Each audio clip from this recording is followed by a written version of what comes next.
A man saves a woman from a snakebite in the wilderness, only to discover she's the heiress to a fortune and now refuses to leave his side.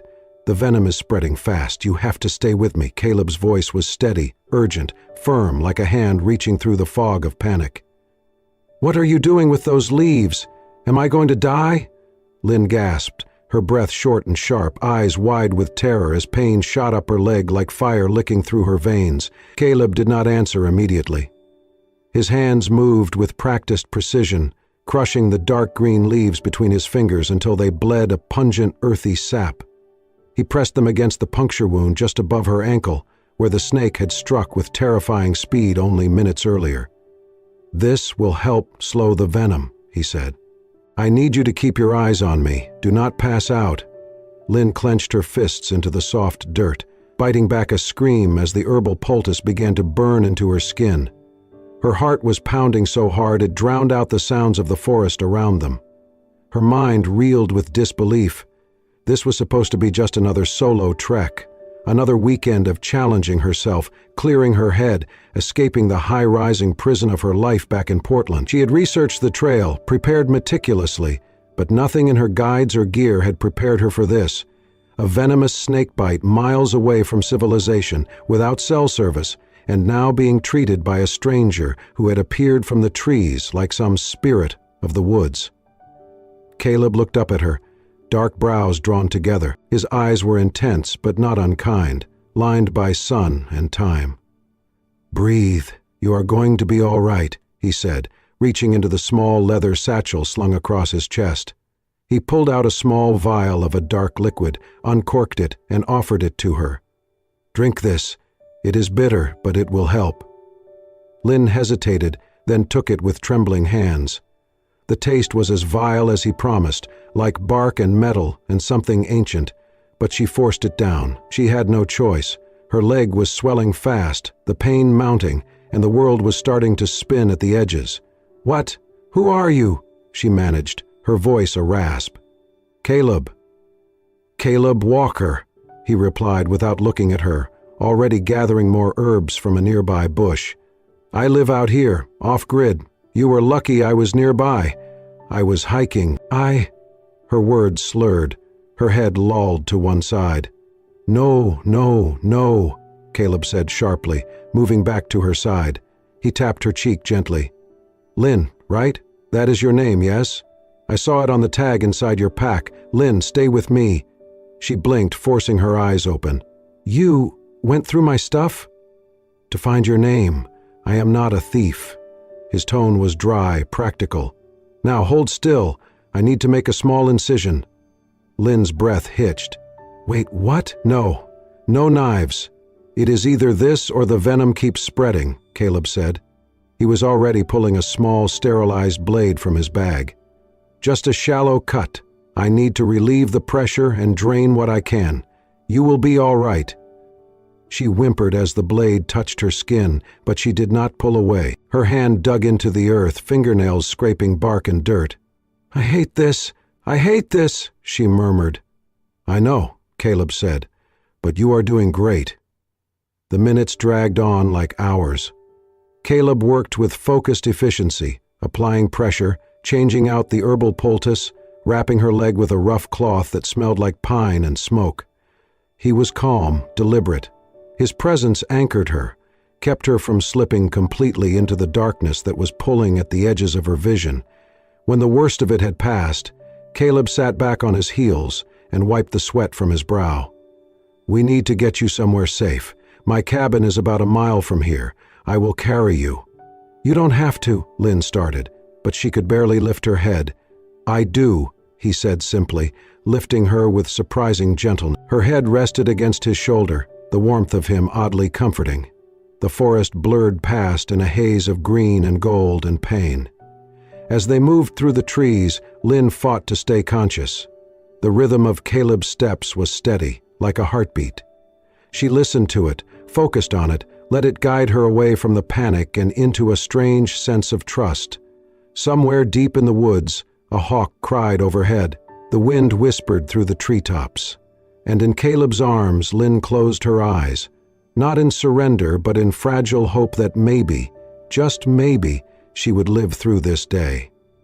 The cabin appeared like a mirage through the trees, a modest wooden structure tucked against a rise in the land, half camouflaged by ferns and shadows. Caleb pushed the door open with his shoulder and carried Lynn inside, her weight light but urgent in his arms. He laid her gently on a cot layered with rough wool blankets, then moved with practiced speed. No time for comfort, only survival. There was no electricity, no hum of machines. The only sounds were the crackling of the fire he stoked in the stone hearth and Lynn's ragged breaths. He crushed dried herbs in a mortar, added them to a pot of boiling water over the fire, the smell rising, sharp, medicinal, bitter. As the tincture brewed, he returned to her side, checked the swelling on her leg. It had spread further, veins darkening around the wound. She stirred, her face pale, slick with sweat. "Caleb." Her voice was barely a whisper. "It hurts." "I know," he said, his voice low and even. "I am making something that will help. Stay still." She mumbled something he did not catch, then flinched as a wave of pain struck her again. He reached for the cooled herbal paste and gently replaced the dressing on her wound. His touch was careful, deliberate, but the sight of her suffering clenched something deep in his chest. As the minutes crawled by, Lynn drifted in and out of consciousness. She mumbled fragments, incoherent thoughts, and half-buried memories. Caleb leaned in closer, trying to understand. "My father," she murmured. "He'll lose it if I die here." Caleb's brow furrowed. "Your father?" "He'll send helicopters. He always overreacts." He paused, studying her face. She looked like someone who had lived in comfort, her clothes high quality, her skin soft despite the dirt and sweat. That single sentence painted a picture. A rich girl, likely from the city, rebelling against a life too controlled. She had probably come here for adventure, to feel alive, and now she was paying the price. Still, he said nothing. Assumptions were dangerous. He just needed to keep her alive. The potion was ready. Caleb returned with a steaming cup of the foul-smelling liquid, lifted her head, and coaxed it to her lips. "Drink! I know it tastes bad, but it will help flush the toxins." She obeyed weakly, coughing as it burned down her throat. The hours that followed blurred together. Caleb sat beside her, changing her bandage, wiping her forehead, listening to the hiss of the wind outside and the ticking beat of her life slowly slipping from danger, or so he thought. Near midnight her breathing changed. It was shallow, slower. "Lynn," he called softly. "Lynn, open your eyes." No response. "Hey, look at me," he said, louder this time, panic creeping into his voice. "Come on, you're not done yet." She let out a rattling exhale, and then nothing. "Damn it!" Caleb snapped into motion, yanking back the blanket and placing his ear near her chest. No breath. Her pulse was faint, almost gone. He started CPR without hesitation. Compressions, breaths, compressions. His hands pressed against her sternum with precision born from training and desperation. "Come on, you are not going to die in my cabin, do you hear me?" he growled through gritted teeth. Another breath. More compressions. Sweat ran down his neck. The firelight flickered wildly, casting shadows across the cabin walls as if the forest itself were holding its breath. "Lynn," he shouted. "Breathe!" Her body jolted and then she gasped, eyes snapping open wide in shock and fear. She choked on air, her hands flailing until he caught them gently. "Easy, easy, you are back," he said, his voice breaking slightly. "You are safe." She stared at him, terrified, confused. I couldn't. Everything went dark." "You stopped breathing," Caleb said. "But I got you back." Her eyes welled with tears and she turned her face away, ashamed, vulnerable. "I thought I was strong." "You are," he said softly. "You just faced something bigger than strength." He sat beside her, watching as her breathing steadied, chest rising and falling in a fragile rhythm. Her pulse was still weak, but it was there, alive, present. Outside, the wind shifted. The night grew quieter.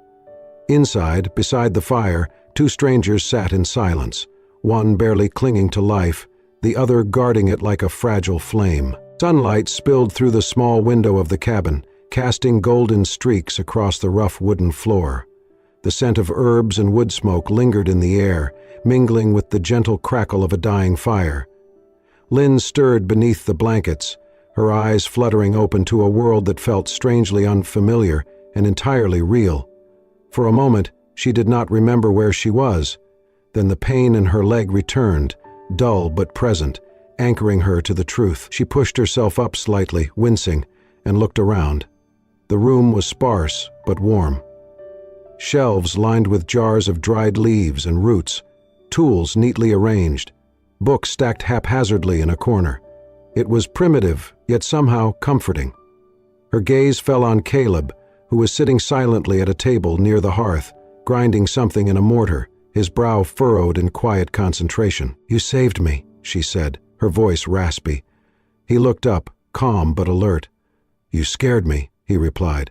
"But yes, you made it." Lynn blinked, studying him. "How long have I been out?" 2 days. "Fever broke last night. You are healing well, considering." She sank back into the pillows, trying to process everything.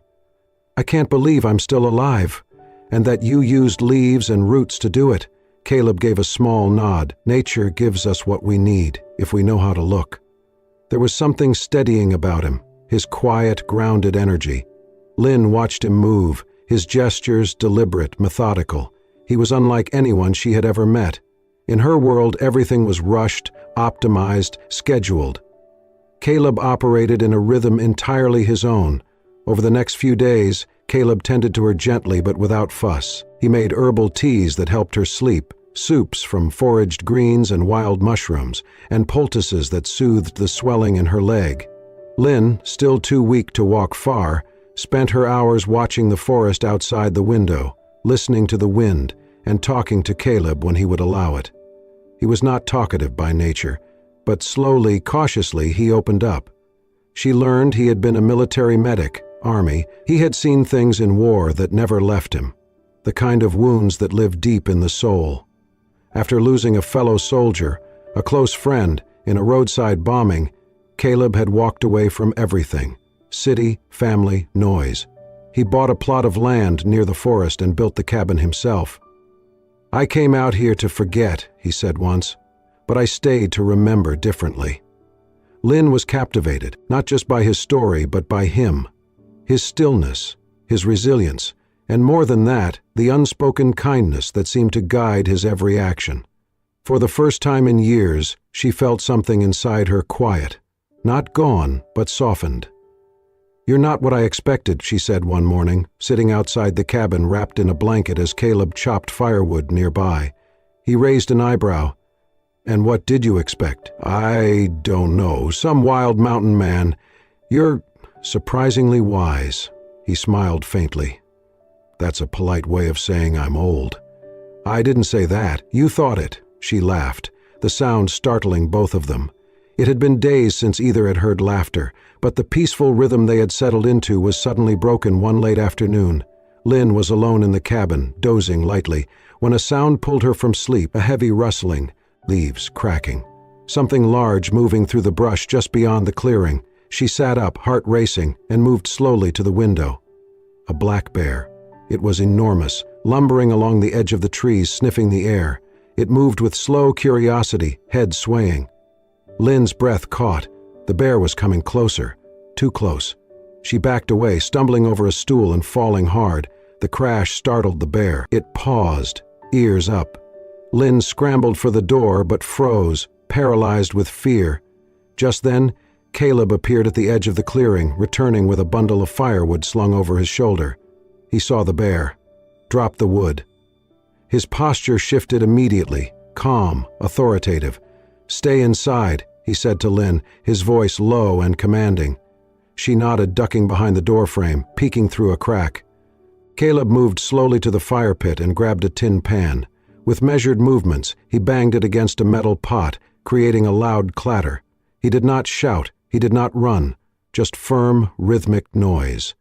The bear hesitated, then turned, lumbering back into the woods. The trees swallowed it whole. Only when the clearing was empty did Caleb lower the pan. He looked toward the cabin, saw Lynn's pale face peeking out, and gave a single nod. Later, when she could breathe again, she said, "You weren't even scared." "I was," he admitted. "I just know how to be scared without letting it decide what happens next." She watched him in silence, feeling the way her heart still pounded, and wondered how it was possible for a stranger to make her feel safer than anyone ever had. The days that followed settled into a quiet, almost sacred rhythm. Lynn stayed, not because she had to, she could walk now, the swelling in her leg nearly gone, but because something within her was beginning to change. For the first time in years, she felt still, grounded, as though each breath she took in the woods was undoing knots she had carried inside for far too long. She asked Caleb if he would teach her. At first, he looked surprised. "Teach you what?" "How to survive like you do," she said. "How to know which leaf heals and which one kills, how to live without needing everything else." He nodded once. "All right." Each morning they ventured a little farther from the cabin. Caleb taught her how to recognize the subtle differences between poisonous and medicinal plants, how to follow animal tracks, how to listen for the language of the woods. The crunch of a deer's hoof, the warning caw of a crow, the silence before a storm. Lynn absorbed it all, her mind sharp, her heart open. There was no pretense between them, no distractions. She did not care that her hair was tangled or her hands were dirty. Caleb did not ask about her past, and she did not volunteer it. They existed in a present moment that felt more real than any boardroom or luxury apartment ever had.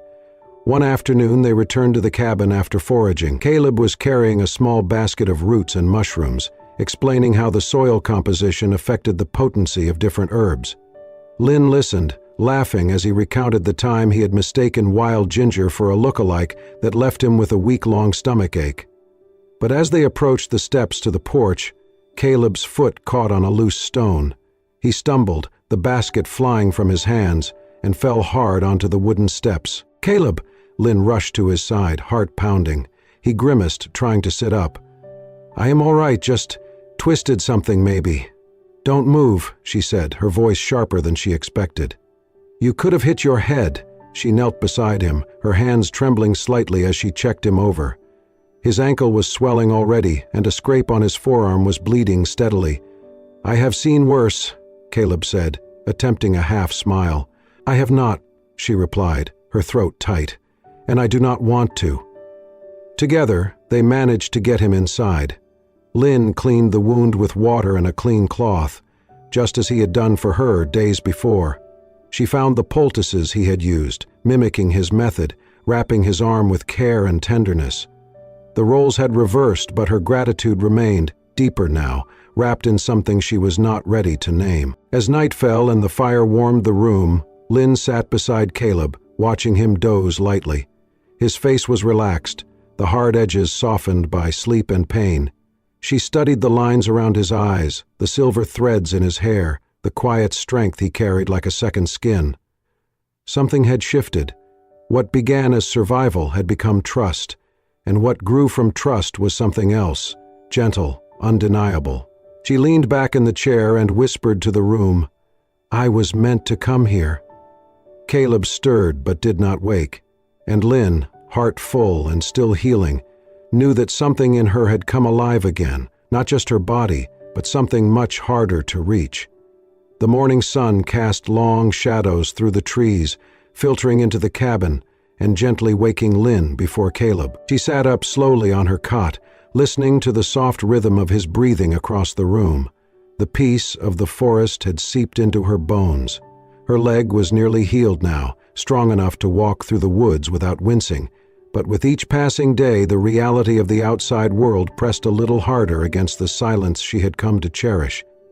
Lynn stood, wrapped herself in the old flannel shirt Caleb had given her, and stepped outside. The morning was cool and alive, birds calling from the treetops, dew clinging to the tall grass. She wandered toward the edge of the clearing, her thoughts tangled. It was time. She had known for days that she could not keep hiding behind pine trees and wildflowers. Caleb deserved to know the truth. She owed him that, and more. Later that morning, she found him sitting near the fire pit, sharpening a knife with practiced care. His expression, as always, was calm, unreadable. She sat beside him, heart pounding. "I need to tell you something," she said softly. He glanced at her, sensing the weight behind her words. "Go on." She took a deep breath. "My name is Lynn Bennett. My father is Richard Bennett, the CEO of Bennett International." Caleb paused mid-stroke. "The hotel chain?" "Yes." She stared into the fire. "I'm his only child, which means I'm supposed to be the heir." Caleb set the knife down. He did not speak, but his stillness said everything. Lynn continued, her voice steadier than she felt. "I was engaged to marry Thomas Grayson. He's the son of a real estate magnate, and the wedding was more about merging empires than love. I never wanted it. I never wanted any of it. Not the life planned out for me, not the name I never earned, not the spotlight." She met his eyes. "I ran away 3 weeks before the wedding, packed a bag, turned off my phone, and disappeared into the one place I thought no one would find me." "The wilderness," Caleb said quietly. She nodded. "I just wanted to breathe, to remember who I am when no one's watching." For a long moment he said nothing. Then finally, "Why tell me now?" "Because I trust you, and because I know it changes things." Caleb looked at her, really looked, and she saw the storm behind his eyes. Then he said something she did not expect. "It does not change who you are. Not to me." Lynn blinked. "Really? You are still the woman who fought to stay alive, the one who laughed at my old jokes and cried when I twisted my ankle. The forest does not care about your last name, and neither do I." Emotion welled up inside her, but before she could respond, a low rumble cut through the stillness, the unmistakable thump-thump of helicopter blades. Lynn's eyes widened. Caleb stood, eyes scanning the sky. "No," she whispered. He turned to her. "Did you leave any way for them to track you?" "No, nothing. I didn't." She stopped. Her breath caught. "The trail camera. I passed one before I got bitten. My face might have triggered it." The sound grew louder, closer. Within minutes, a sleek black helicopter descended into the clearing, flattening the tall grass with its wind. Dust and leaves spun into the air. Lynn shielded her face as men in dark suits jumped out, some with radios, others calling her name. "Miss Bennett?" "Lynn, thank God we found you." One of them ran forward, clearly the lead. "Your father has been worried sick. We've had search teams out for days." Lynn's heart pounded. She looked at Caleb, whose face had hardened, neutral but distant. "You're leaving," he said. "I did not plan for this," she replied, tears in her eyes. "I did not want to be found." The man stepped closer. "We have to go. Your father is expecting you. The press is waiting for a statement." "I need a minute," she said sharply. He nodded, backing away, leaving her and Caleb in a pocket of fading calm. She turned to him, reaching for his hand. "I am not ready to leave." He squeezed her fingers gently. "But you have to." "I do not belong in that world." "You do," he said softly. "And maybe one day you will find a way to belong in both." Her voice cracked. "What if I do not want both?" Caleb's eyes held hers. "Then you decide what matters most. But you should go for now, not because you are running, but because you are choosing." Tears slipped down her cheeks. "Will you wait for me?" "I do not go many places," he said with a faint smile. "You know where to find me." As the helicopter lifted off, Lynn looked down at the cabin, the forest, at Caleb standing still in the clearing. She pressed a hand to the window, watching him shrink beneath the rising machine. Part of her heart stayed behind with him, in the silence, the smoke, the earth. The rest was flying back into the noise of a world she had tried so hard to escape. The city felt like another planet. The moment Lynn stepped out of the helicopter onto the rooftop helipad of the Bennett International headquarters, the world rushed at her, flashing cameras, security teams, staff members in crisp suits, and the distant hum of traffic below. She blinked beneath the bright sky, her skin still smelling faintly of pine and smoke. The noise, the pace, the sheer weight of it all made her stomach twist. She was escorted into the penthouse suite, where her father lay in a hospital bed, temporarily moved to the office for comfort and familiarity. Richard Bennett looked smaller than she remembered, a man diminished not only by illness but by years of shouldering an empire. "Lynn," his voice cracked with emotion, "you came back." She sat beside him, taking his hand gently. "I had to." "You had the world in chaos," he said with a raspy chuckle.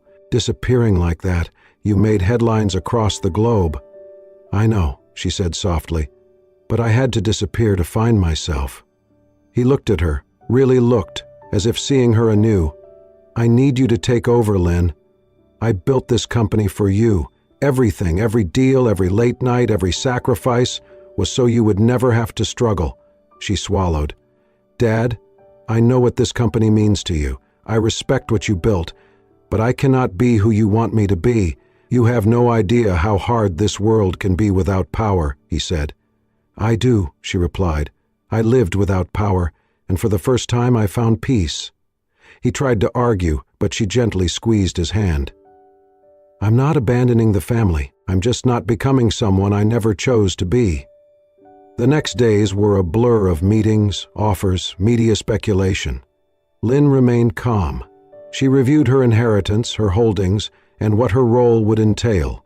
Then, without warning, she began redirecting assets, establishing a new trust to support forest conservation efforts, launching a fund to provide environmental education for underprivileged youth, and donating large portions of her fortune to wilderness rescue services.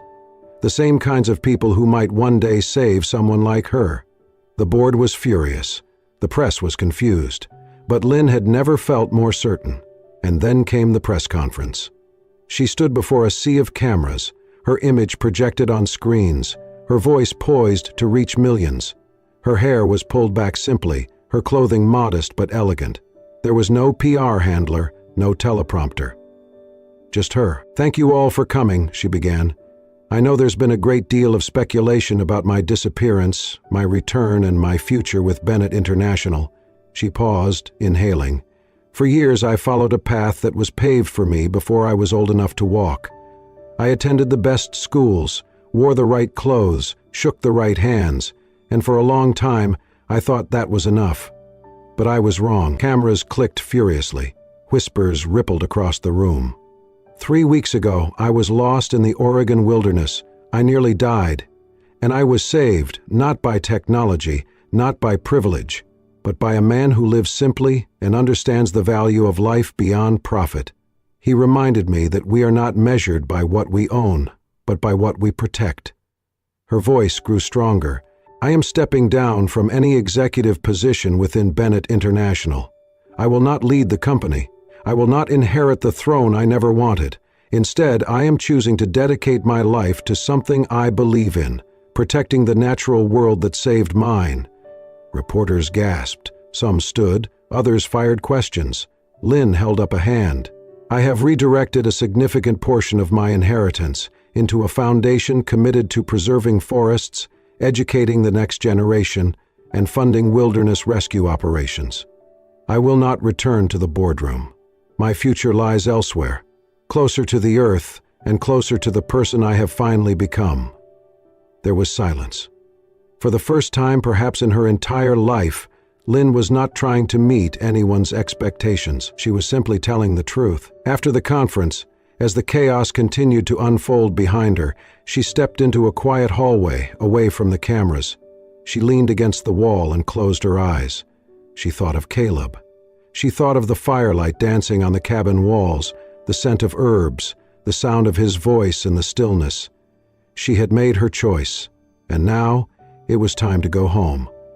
The forest greeted her like an old friend, the scent of damp moss, the whisper of wind threading through the towering pines, the uneven crunch of earth beneath her boots. It all rushed back to Lynn like breath after holding it for too long. Her backpack was light, but her heart was heavier than ever, full of anticipation, full of hope. She did not send word ahead. She wanted to return the way she had first arrived, unexpectedly, authentically. The trail was familiar now, though the terrain still challenged her. She moved carefully, using the landmarks Caleb had once pointed out, the leaning cedar, the forked rock, the fallen log shaped like a bridge. Each one brought her closer to him. The cabin came into view just as the sun dipped behind the trees, casting long shadows across the clearing. Smoke curled faintly from the chimney, and the garden Caleb had tended was still thriving with wild greens and herbs. Her heart pounded. She stepped into the clearing. Inside the cabin, Caleb was packing. His belongings were few, but his movements were slow, deliberate. He paused now and then, looking around the room as if trying to memorize it, even though it was a place he had built with his own hands. The silence had grown too loud since Lynn left. Every time he looked toward the path leading away from the cabin, he half expected her to appear, but she never did. Until now. A soft knock echoed on the wooden door. Caleb froze, staring at it, disbelieving. For a moment, he thought it might be an illusion born of longing, but then another knock, stronger this time, more certain. He crossed the room and pulled the door open.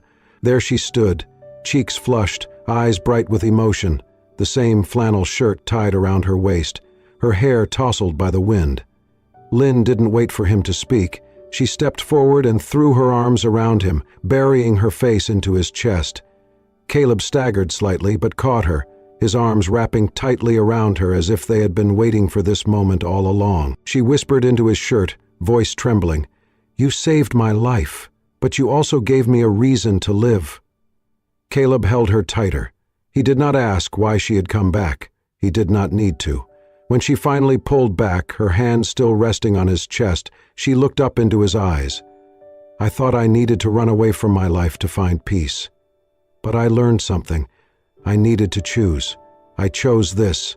I chose you." He searched her face, reading every word in her expression, every truth in her silence. Then, finally, he said, "I was about to leave." Her brows knit. "Why?" "Because I thought I had lost something I never truly had. I could not stay here with ghosts." She reached up and touched his cheek gently. "Well, I am not a ghost." "No," he said, his voice thick. "You are the most real thing that has ever walked into my life." She smiled through the tears welling in her eyes. "Then let's stop walking away from each other." He nodded slowly, then stepped aside, holding the door open wide. Lynn entered, shedding the weight of the world at the threshold, stepping into the warm glow of the fire and the stillness of the life she had chosen, not as a visitor this time, but as someone who had come home. That night, under the stars and beside the fire, they sat side by side in silence. No plans, no promises, just presence. And for the first time in both their lives, that was more than enough. Months passed, and the forest changed with the seasons. The crispness of fall turned the leaves into a cascade of amber and gold. Snow came softly after that, blanketing the trees and silencing the world in white. Spring returned with wildflowers bursting from the thawed ground, and with it came something even more extraordinary. Hope reborn, not just in nature, but in the life Caleb and Lynn had built together. They did not return to the world as it was. Instead, they invited the world to come to them. It began with an idea, simple, clear, rooted in purpose. A center where people could learn to navigate the wilderness safely, to respect the power and healing of nature, and to find peace far from concrete and noise. Caleb had the knowledge, Lynn had the resources. Together they built something that was neither hers nor his, but entirely theirs. The Wildhaven Institute, set in the same clearing where Caleb's old cabin stood, now expanded and strengthened, it became a sanctuary for those seeking to reconnect with the natural world. They offered workshops on herbal medicine, survival skills, and environmental stewardship. Rescue teams were trained there, using Caleb's methods and Lynn's funding to prepare for emergencies in the deep woods. Guests came from all walks of life, hikers, students, even corporate executives burned out from a world that moved too fast. Word spread, not through marketing or media blitzes, but through stories, shared by those who had come to the forest and left changed. People spoke of the man who could name every tree by its leaves, who carried quiet wisdom in his silence, and of the woman with fire in her heart, who walked away from a billion-dollar empire, not in rebellion, but in pursuit of something more sacred, truth. Their love was not flashy, it was not loud or extravagant. It was seen in the way they moved together, in the way Lynn laughed more freely now, in the way Caleb's eyes softened when he looked at her. It was heard in the echo of their shared footsteps on the trails, in the warmth of their laughter around a fire with volunteers, in the stillness of a morning where neither had to speak to feel understood. Visitors often asked, "Is it true? The story about how you two met?" Lynn would smile. "I almost died." Caleb would add dryly, "She was a terrible patient," and they would both laugh, the kind of laughter that comes only from having lived through something worth remembering. Together, they taught others not just how to survive, but how to live, fully, simply. And in the evenings, when the work was done, and the sky turned shades of lavender and rose, Lynn and Caleb would walk the trail behind their home, hand in hand, their fingers interlaced like the roots of the trees around them, separate but always connected. On one such evening they reached their favorite spot, a rise overlooking the valley, where the last light of the day touched the treetops like gold. Lynn leaned her head on Caleb's shoulder. "Do you think we'll ever go back? To the city?" She nodded. He was quiet for a moment, then said, "Maybe. One day. If we need to. But not because we are running from anything," she smiled. "We're not running anymore." "No," he agreed. "We are right where we belong." They stood in silence, watching as the sun dipped behind the mountains, its final rays bathing the forest in a warm, amber glow. Birds called to each other in the distance. A gentle breeze stirred the leaves, and for that moment, the world stood still. Lynn turned to Caleb, her eyes reflecting the sky. "You once told me I was lucky you were nearby." "I remember. I think I was lucky for a lot more than that." He reached for her hand, squeezing it gently. "So was I." And there, in the heart of the forest that had once brought them together through danger and chance, Lynn and Caleb stood side by side, two souls who had wandered, survived, and found something greater than either had ever imagined, not just love, but home. Sometimes the most unexpected journeys lead us to exactly where we are meant to be. In the silence of the forest, amidst danger and solitude, Lynn and Caleb found not only survival, but purpose, peace, and love. Their story is a reminder that healing can come from the wildest places, and that when we dare to live truthfully, we often find something far more beautiful than what we were running from. If this story touched your heart, inspired you, or simply gave you a moment of warmth, we invite you to join our community of listeners who believe in the power of heartfelt storytelling. Subscribe to Soul-Stirring Stories for more true-to-life tales of resilience, love, and redemption. Stories that heal the soul and stay with you long after they end. Thank you for watching. See you in the next story.